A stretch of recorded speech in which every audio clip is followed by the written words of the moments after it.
Hello and welcome to Murphy's Garden, and I'm filming this on New Year's Eve, and it's a really good time just to reflect on the year that we've just had, 2023, and look forward to going into 2024. So in this video, it's dark outside now, so I'm not out in the garden, I'm just in the kitchen, and it's a good opportunity to reflect on all the things that have gone on this year, what we've done. And we have, when you start to think about it, sometimes you think you haven't done very much, but when you start to actually think of all the things that we've done, all the places we've been, you realise that we have actually done quite a bit. And also to reflect on the year that's coming, 2024, all the plans that we have for the coming year. So just running through some of the projects and the things that we've done and the places that we've been. So I'll start off with some of the places that we've been. So we've done lots of visits to National Trust gardens and RHS gardens. We've been to Belton over in Lincolnshire, Erddig. That was the garden which had the beautiful pleached trees, which we took inspiration from. We've also been to the RHS, the new RHS garden, which we hadn't been to before, which is Bridgewater in Salford. I hadn't been to that garden. I was blown away by that. I didn't really expect it to be as wonderful as it was, but I really, really enjoyed that. And I would like to go back there again because it was so vast that we didn't get around the whole garden. So I'd like to go back there. We've also been to private gardens and a garden called Stretton, which I didn't actually do a video on and would like to do that, but also Woollerton Old Hall, which is always really, really popular video. I think it's one of my most popular videos. Just reflecting on how it's been designed, and we're really lucky. I was really lucky to meet Leslie, the owner and designer of that garden, and her husband John, and that for me was a big highlight for this year. Absolutely loved meeting her. Such a lovely lady, just so genuine, and just gave me lots of kind of reassurance really that what we're doing is just how she did it, and look what she's managed to achieve. So I think it's just chipping away at things slowly. Sometimes it can be frustrating, but over a period of time you realise that you get there in the end. So that was really inspirational. We've also been to Hodnet. Where else have we been to? We've been to the RHS shows. This year we did Chelsea in May. That was the third Chelsea that we've been to, and every year just love it. If you are in the UK and you can go to any of the RHS gardens, but particularly Chelsea, it's fabulous, really, really good. But if you can't, don't worry, because you're very welcome to come along with us. And I've got the tickets booked for Chelsea 2024. I always give that for Olivia's Christmas present. So we've got that all booked and our accommodation booked. So that just gives us something lovely to look forward to. And we did go to Tatton this year as well. I'd love to go to Malvern. Malvern is just up the road from here. It's not that far. So really would like to go to that one, which I've never been to before. Tatton is great, particularly for Olivia, because it's very much focused on new up and coming talent. So I think her plan, depending on her workload with university, but I think she does intend to do a small show garden. So the first one that we saw them last year, these little border gardens, so they're quite small, but really good opportunity to sort of cut your teeth on doing a show garden for the very first time. And you do get quite a lot of support from the RHS, so that's something that I think she would like to do. So that would be, if she does do one, then we can sort of get a behind the scenes look at actually creating a garden for the first time. So that would be quite exciting. So there's all of that to look forward to. Then coming back to our own garden, thinking about all the projects that we've done throughout this year, we started off it was a big, well, first of all, we did the pleaching of the lime. So that's one of the reasons why we went to Erddig, just to get inspiration on how they've done it. But we've got our pleached hornbeam walk, and we wanted to pleach the limes. The limes have been pleached, and they're looking lovely. We planted them quite a while ago, and it really was quite urgent that we got on and pleached them. So they're looking really good, and I'm enjoying what they look like in the winter because they give really good structure to the garden. I did post some pictures on Instagram what they're looking like with their bare stems, and they do look lovely. Particularly we've had some quite nice sunsets and things, so that was nice. Then following on from that, Alistair was chipping away throughout sort of the winter, early winter last year. He was chipping away at his work area. So he's got this big area that he uses for his business. So he comes in that way and he uses it for sort of processing waste material. So he brings back a lot of hedging and lots of things like that. So we need somewhere to put things, to process things. We've invested in the shredder. I think that was this year, possibly last. I think it was this year. And that's been game changing. So we can shred everything, all the stems and whatever, all the hedging and stuff gets shredded. And because of that, we're now making really, really good compost, which is brilliant. And you can never have enough compost, no matter how much we make, we use. So that's been game changing. And it was seems a bit boring doing the kind of work area. It's not the most glamorous part of the most exciting part of the garden, but it was a necessary job that needed done in order to produce, be able to deal with everything. So that's been good. Still got a bit more work to do on that. Then we moved the trellis. So the trellis was in the lower part of the garden, and we wanted to divide Alistair's work area from the new area that we're creating. And we decided, Alistair was really keen to put trellis up there. I didn't want more trellis because I felt it would be too much trellis. So after much debate, we moved the trellis from the lower part up to the top, repurposed it. It's had quite a long life, this trellis, and it was really, really good to take it all down. We repaired it where it needed any repair work done, and then we've repainted it and given it a completely new lease of life. It's absolutely lovely. We've painted it grey, which is good because I think it kind of recedes into the background, and then the roses which we planted lots of roses up against it, so they should really stand out against the grey. So that was a big tedious job, painting all the trellis, but that's now done and is now in. Then the area in front of that, this has been ongoing all this year, really designing, planning, coming up with ideas for trees. This has been something that I've been working on. This time last year I was doing videos on like deciduous trees, evergreen trees, all in a bid to do research and preparation for what trees to choose. We've got the trees, we bought the trees in the autumn. We did do a video on that, and the trees are absolutely lovely. We've planted a couple of them, but we haven't finished planting them. We've still got more to do. I'm quite glad that we didn't, because we've had some really awful storms. Where the trees are, they've been kept sheltered. They're in their pots, but they're fine. They're they're not growing or anything at the moment. They're mostly deciduous trees. So they're just waiting to be put in. We will get to that. That's our most pressing job in the garden. We've been very busy inside because with Christmas coming, we needed to get on and prepare our dining room, needed to be decorated. So we sort of abandoned everything in the garden and came inside, and we've been really frantically busy getting the dining room ready for Christmas. We just about pulled it off. We were putting up paneling on the walls. We've wallpapered, trying to sort of bring the outside inside. This house hasn't got kind of big doors that open into the garden. The windows, you can't really get the garden to come in. So my way of doing that is by having like nice botanical floral wallpaper, like this kind of thing behind us, bringing pictures and plants, house plants, dried flowers, bringing that all into the house. That's my only way of kind of getting the garden into the house. So that was one thing I wanted to do in the dining room. The dining room was very dark. It's a north facing room. So for that reason, wanted to make it lighter. So we sort of pulled it off in that we got the panelling done. Alistair got the final bit up the day before our visitors arrived, and then the morning that they were on their way, I was frantically painting it with the undercoat because the MDF panelling was dark brown, and obviously it was quite difficult to see what the look was that we were going for.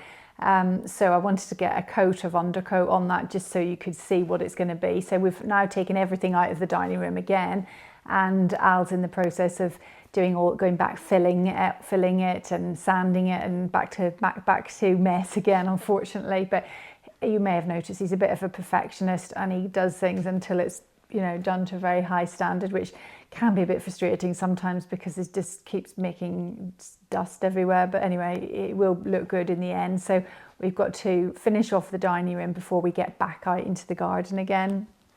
So the very last job that we did in the garden when the weather was vile, it was November and wet and horrible, was the rill. So the big area, the big borders up the top of the garden have had grass just in the middle, and it kind of designed itself really, because it just cried out for some water. I think lots of people that came to the garden said, oh, you could just do with some water up the middle, and I felt exactly the same way. It sort of, as I say, designed itself. It needed something in the middle. So the obvious choice was to have a rill. So we looked into this, and we actually managed to get on and dig the hole. That's the biggest part of that. So that's done. And every now and again we get heavy rain, it does fill up with a bit of water, and you get the sort of idea of what it will look like when the sky is reflected in the water, but it does rain mostly. But so we've got to get the liner in on that. And then I have done a little bit of redesign. I've been a bit unhappy with those borders up the top, so I've done a bit of revision to it, but I had a really good idea, and I'm not going to give too much away. You have to keep watching, but I've got somebody who knows everything there is to know on hardy perennials, who has agreed to give me some advice. So I'm quite keen to do that. So I will be getting on doing a little video, and we'll revisit that in the months to come. So that's quite exciting. So that's that area. Now the other thing to say is that I also did a video for Danielle. Lots of you watch from North Lawn Farm. So she asked me to do a video for her on her channel, which was really, really fun. It was lovely to do. She's such a kind and generous person. And actually, I would credit Danielle with my newfound passion for cut flowers. I wasn't really I've always been a gardener, not really into floristry. But when she asked me to do the video, and obviously her leaning is more towards cut flowers, so it got me sort of looking at my garden in a new light and looking at the possibilities really. And because I'm working full time, I find I don't have an awful lot of time for cut flowers. And when I have brought cut flowers into the house, it's lovely, I enjoy them. But when I'm busy working, I get back late from work, and I look at these flowers, oh, I've got to deal with them, I've got to change the water, I've got to do this. Sometimes it can add a bit more pressure to my life, which is already quite high pressure. So sometimes having fresh flowers isn't really for me. I just don't have as much time as I would like with them. So I've come to the conclusion that I'm really enjoying the process of drying flowers and doing things with dried flowers, and absolutely loving it. I absolutely can't tell you how much I'm enjoying it. In fact, I think I would say it's becoming a bit of an obsession, because everywhere in my house now there are dried flowers. There's one here. And what I like about it is that I can just enjoy them. It reminds me of the summer. I can picture where they were growing in the borders. I don't have to water them, that's the best bit. I don't have to do anything with them. And I used a lot of the dried flowers to do table arrangements over Christmas. I decorated the Christmas tree with it, and I just thought this process was just lovely. It was very sort of organic. It didn't create nearly as much mess as it normally does. You just put the tree up, put the lights on, and then just let your imagination go. We used allium seed heads, we used big hydrangea seed heads. All of those bigger things were fantastic on the tree. I like the individual little flowers, and even the little individual flowers from hydrangea heads are really good for smaller arrangements. And what I've been using the smaller flowers for is to make lots of greeting cards. So I have sort of launched just a little small business of doing greeting cards, lots of gift cards, happy birthday, all those things, using flowers from the garden. I did do it for Christmas. I made all my Christmas cards this year, and I really enjoyed the process, and I had some lovely comments from people that I gave them to. So it's inspired me to make more, and I have actually been selling a few of these cards, and I'm also doing some little bouquets and things. So that's a business idea that I would like to take further going forward into next year. So because I just enjoy it. I find it quite relaxing when I'm busy.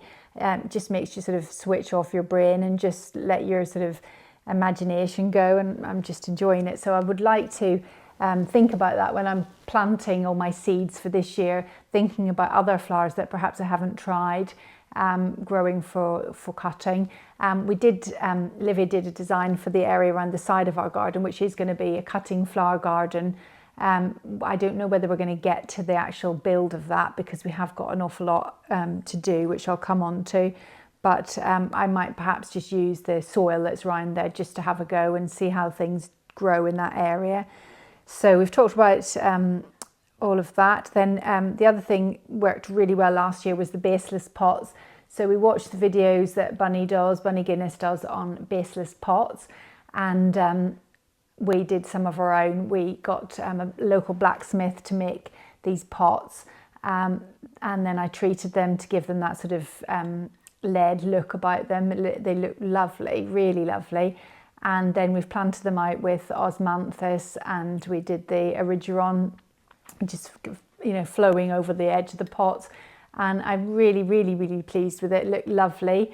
The nice thing is with the erigeron, it should come back again next year, so it's fairly low maintenance. So definitely like this, and I plan to do more baseless pots around the garden because it's, again, low maintenance, and I can't, you know, we've got quite a lot to do in the garden, so the more low maintenance things the better as far as I'm concerned.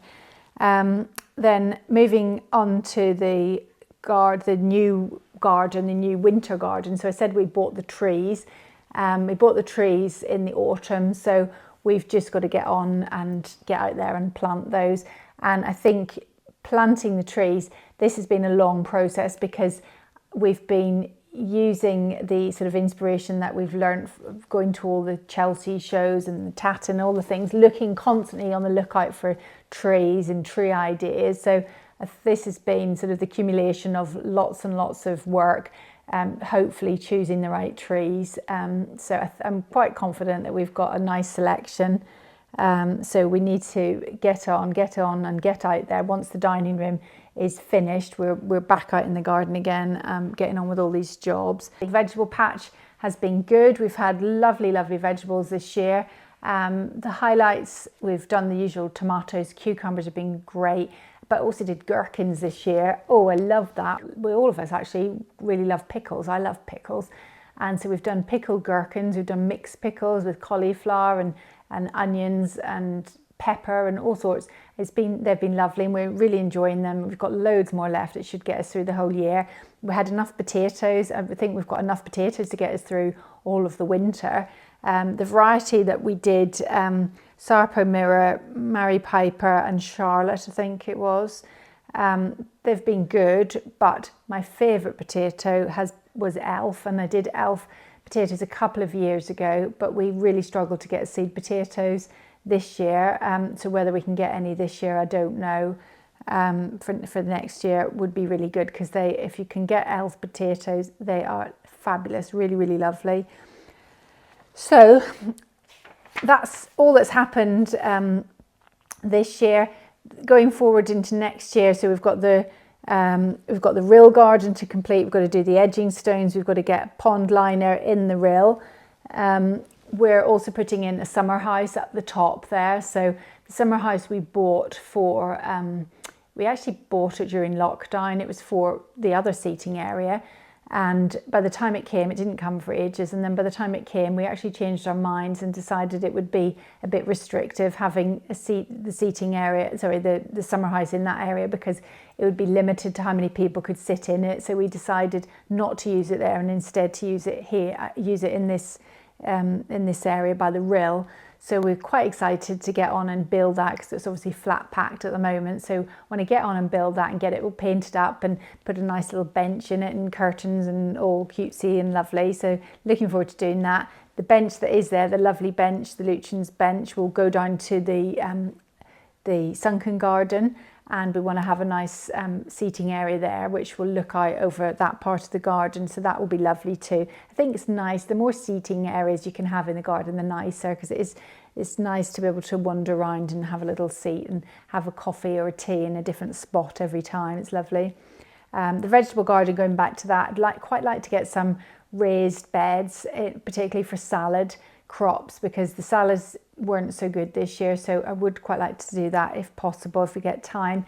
And also I'm really keen to get electricity in the greenhouse, because I have my little propagators in the shed, but there's not really enough light in the shed. And also because the shed's locked, it's a bit of a faff opening, unlocking it and everything going in. So I'd quite like the electric supply in the greenhouse, and I can get my seeds off to an earlier start.